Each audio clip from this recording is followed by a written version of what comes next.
If you're facing foreclosure, it probably feels like you're carrying a huge weight. You might lose your home and the process seems overwhelming. You're not in this alone. Help is available. Official, reliable, and free help. But 90% of people facing foreclosure don't seek this help. Everyone has their own reasons, and everyone's situation is different. If you've tried working with the bank on your own, it was likely frustrating and got you nowhere. The paperwork can be confusing and overwhelming. And unfortunately, scams are very common. This is why it's so important that you seek free housing counseling from the Washington Homeownership Resource Center. A housing counselor from an approved organization can help you understand what options you have at various points in the foreclosure process. But to make sure you understand why the sooner you act, the better your situation will be, let's have some plain talk about the foreclosure process. So you've missed your mortgage payment, possibly a few, and your bank has sent you a certified letter, the Notice of Pre-Foreclosure Options. This is where the process begins, and it's a great time to call a housing counselor. At this point, you can send a certified letter to your bank seeking a meet and confer meeting. In some cases, this can lead to a loan modification or repayment plan and potentially stop your foreclosure. It also buys you a little time to work on a solution. This is definitely worth your postage and time, and your housing counselor can assist you at the meeting. Perhaps you didn't fully read or understand this letter, forgot to ask for a meeting, or it didn't go so well.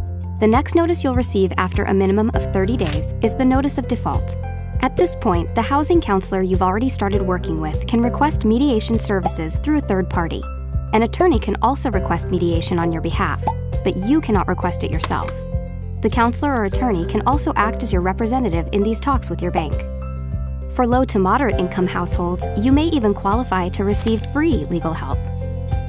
Requesting mediation at this first opportunity also stops the foreclosure process until mediation is complete, so that you have time to come to a resolution with your bank. If you haven't entered into mediation within 30 days, you may receive a Notice of Trustee's Sale. This notice is publicly recorded, which means it's the first time that anyone but you and the bank know about your foreclosure. This is why it's important that you take action as soon as possible, and it may be your last chance for help. The Notice of Trustee's Sale starts a 20-day countdown to your last chance to request mediation with your bank. After this notice has been issued, you have very few options left to keep your home.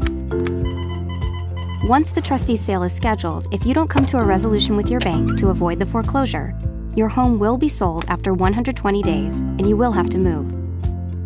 You are, however, allowed by law to stay in your home for 20 days after the sale. Your goal should be to avoid this last step by seeking help as soon as possible.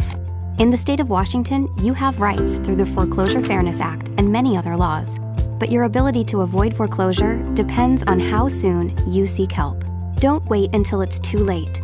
Call the Washington Homeownership Resource Center now at 1-877-894-4663 to find a free housing counselor in your area, or visit homeownership-wa.org. Or call the Northwest Justice Project at 1-800-606-4819 to see if you are eligible for free legal help.